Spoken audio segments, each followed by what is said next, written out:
अस्सलामुअलैकुम। एक बार फिर मैं आपके रूबरू हूँ। मेरी जो भी वीडियोस आती हैं उसमें मैं पीछे रहता हूँ, अपने आप को जाहिर नहीं करता कि मैं कौन हूँ। आज मैं आप लोगों के दरमियान में हूँ। बहुत सारे लोग सवाल करते हैं हम शायरी कैसे करें, तो मैं उनसे यही पूछना चाहता हूँ कि आप शायरी क्यों करें। आप शायरी के अलावा भी बहुत सारी चीज़ें हैं, बहुत सारी असनाफ हैं आप जिसमें आप कमाल हासिल कर सकते हैं। आप अफसाना लिखें, आप नॉवेल लिखें, बहुत कुछ है लिखने को। शायरी का ही शौक क्यों है आपको? किसी और सिर्फ को भी आप अपना सकते हैं। तो इसका जवाब आता है क्योंकि शायरी का शौक है। तो यहीं पर जवाब मिल जाता है कि आपको जिस चीज़ का शौक है आप उसके अंदर डूब जाएं। अगर आपको शायरी का शौक है तो शायरी लिखने वाली चीज़ नहीं है, शायरी महसूस की जाती है। और शायरी को महसूस करने के लिए, शायरी को समझने के लिए पहले शायरी पढ़ी जाती है। आप मुताला करें, बगैर मुताला के आप शायरी नहीं कर सकते। मैं बार बार यही कह रहा हूँ, मुताला करें, ज़्यादा से ज़्यादा किताबों को पढ़ें, मुख्तलिफ शोरा के कलाम पढ़ें। मैं ये नहीं कहता कि आपकी शुरुआत गालिब से हो, इकबाल से हो, नहीं। आपकी शुरुआत इब्न इंशा से हो, नासिर काज़मी से हो, अहमद फराज से हो, परवीन शाकिर से हो, ताकि आप समझें कि शायरी क्या है और किस लफ्ज़ को कैसे बढ़ता जाता है, किस लफ्ज़ का इस्तेमाल कहाँ होता है, काफिया क्या है, रदीफ क्या है, और शायरी में बहर क्या, बहूर क्या है, वज़न किसे कहते हैं। जब आप इन बातों को जान लें तब आप कलम उठाएं। फिर से मैं आपसे कह रहा हूं कि शायरी में सबसे पहले आप जान लें कि वज़न क्या है, बहूर क्या है। और बहूर अगर नहीं भी जानते हैं, आप उरूज़ नहीं भी जानते हैं, तो मैं फिर एक बात कह सकता हूं कि उरूज़ शायरी की, ये ज़रूरी नहीं कि जिसे उरूज़ का पता नहीं हो वो शायरी नहीं कर सकता हो। बिल्कुल कर सकता है। बेहतर ढंग से शायरी लोगों ने किया भी है और उनको उरूज़ के बारे में जानकारी नहीं है। तो उरूज़ है क्या चीज़? उरूज़ तो एक पैमाना है जिससे पता चलता है कि हमने जो कुछ लिखा वो सही है या गलत है।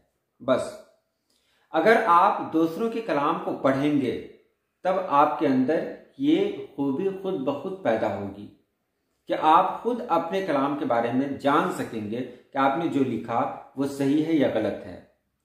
आपने दूसरों के कलाम को नहीं पढ़ा और फिर आप लिख रहे हैं, तो जाहिर सी बात है कि आप जो भी लिखेंगे वो सारी चीज़ें आपको अच्छी लगेंगी। आपको पता ही नहीं चलेगा कि आपने कहाँ गलती की है, कौन सी गलती की है। तो पहले पढ़ना ज़रूरी है।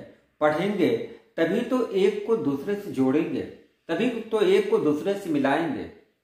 गालिब ने क्या कहा, इकबाल ने क्या कहा, मीर ने किस ख्याल को किस तरह पेश किया है, ये सब जानना ज़रूरी है।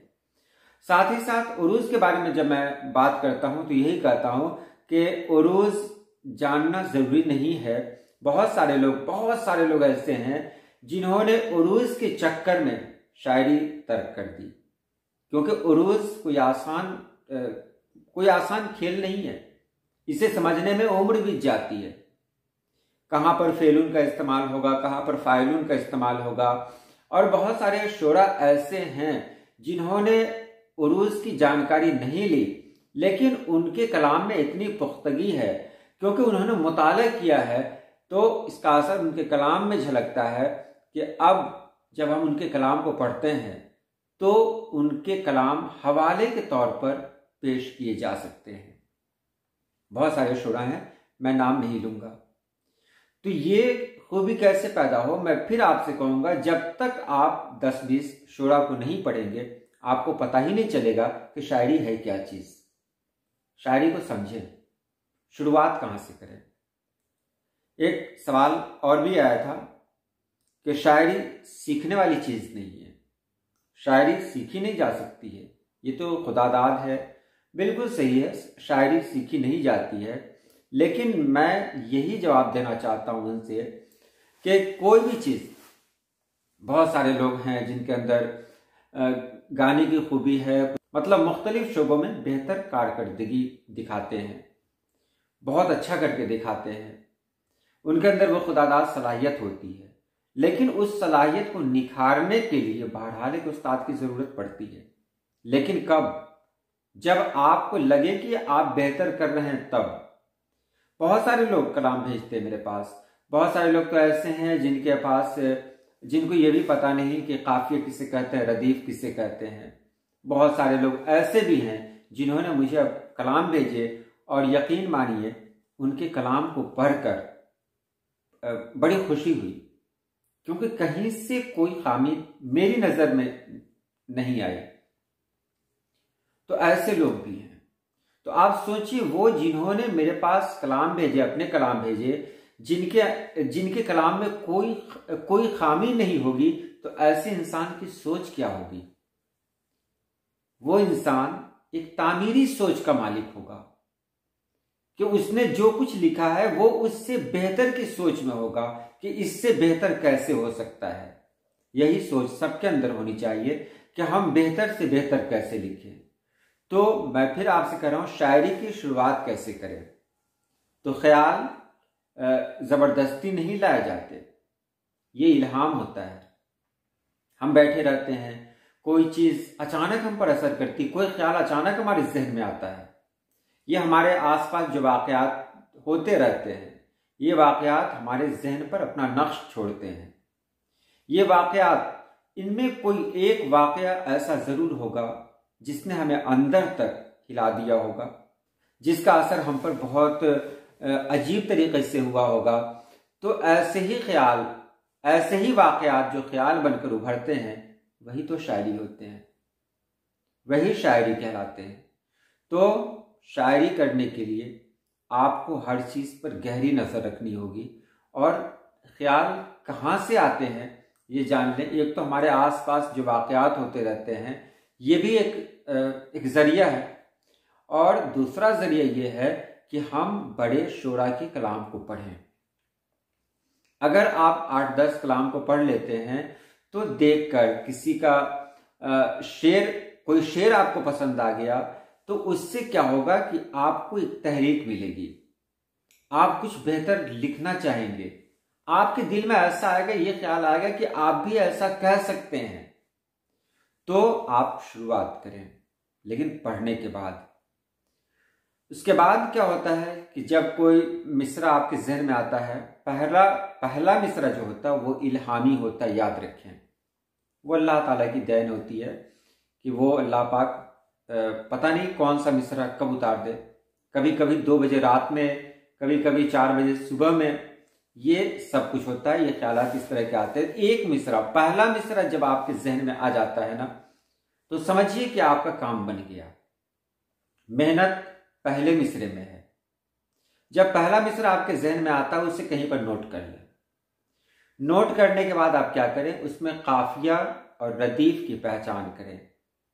कवाफी क्या हो सकते हैं, रदीफ क्या क्या है। तो उसमें जो भी कवाफी हो सकते हैं, वो सारे कवाफी आप एक जगह लिखते रहें। आप कम से कम 10-15 कवाफी लिखें, और लिखने के बाद जिस तरह आप जुमला बनाते हैं उस तरह जुमला बनाएं। और मैं ये मशवरा दूंगा कि आप दूसरा मिसरा पहले लिखें, पहला मिसरा बाद में लिखें, क्योंकि आपने पहला मिसरा तो लिख लिया, बहुत बेहतर तरीके से लिखा, उसमें कहीं से कोई खामी नहीं है, लेकिन उसको जब आप दूसरे मिसरे में पूरा कर रहे हैं, तो उसी हिसाब से आपको काफिया लाना होगा, और कहीं उस हिसाब का कोई काफिया नहीं मिला तो सोचिए आप क्या करेंगे। इसलिए जान लें, अगर आपके जहन में काफिया नहीं है और आप शेर लिख रहे हैं, तो वो शेर कभी कामयाब नहीं होगा। हो सकता है कभी हो भी जाए, लेकिन अक्सर कामयाब नहीं होता है। तो पहले आपके जहन में काफिया होना चाहिए, उस काफिया को सोचते हुए तब आप कुछ लिखें। तो ये आसान तरीका है लिखने का। यानी कि पहला मिसरा लिख दिया, उसके बाद दूसरे के इंतजार में है, क्योंकि पहले मिसरे में कोई कैद नहीं है, आप आजाद हैं, कुछ भी लिख सकते हैं। लेकिन दूसरे मिसरे में आप कैद हैं, क्योंकि वहाँ काफिया भी है, वहाँ रदीफ भी है। तो ये कुछ तरीक़े हैं, तो आप जान लें, मेहनत करें। मैं यही कहूँगा कि आप मुताला करें, ज़्यादा से ज़्यादा मुताला करें।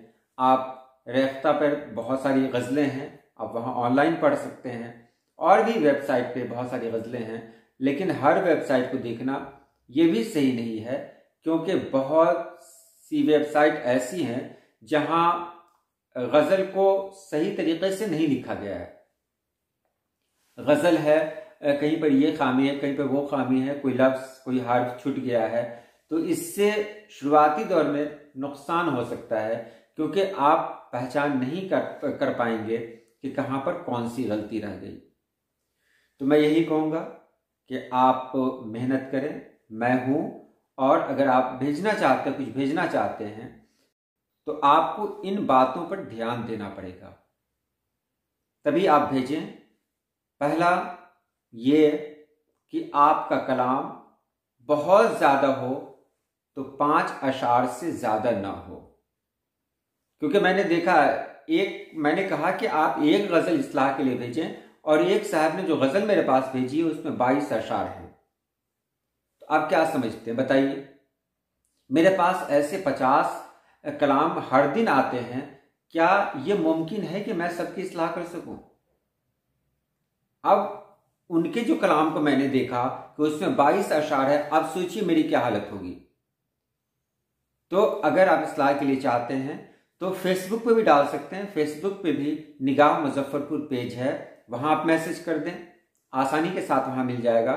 और आप व्हाट्सएप पे मैसेज करना चाहते हैं, व्हाट्सएप पे मैसेज करें, लेकिन आप 5 शेर से ज़्यादा बिल्कुल ना भेजें। दूसरी बात यह कि आप काफिया रदीफ के बारे में जानकारी पहले ले लें और मुताला कर लें। आपको जब लगे कि आपका कलाम बहुत बेहतर है, तभी आप मेरे पास भेजें, क्योंकि मैं बहुत मशगूल रहता हूँ, मेरे पास वक्त बिल्कुल नहीं रहता। मैं रात में 2 या 3 बजे ही देखता हूँ व्हाट्सएप को, और उसी 1-2 घंटे के अंदर जो कुछ हो पाता है मुझसे, वो मैं करता हूँ। तो मैं उम्मीद करता हूँ कि आप इन सब बातों का ख्याल रखेंगे। शायर नहीं, बेहतर शायर बनिए, और बेहतर शायर के लिए ज़रूरी है कि आप मुताला कीजिए। अल्लाह पाक आप सभी लोगों को खुश रखे, आबाद रखे। अल्लाह हाफिज़।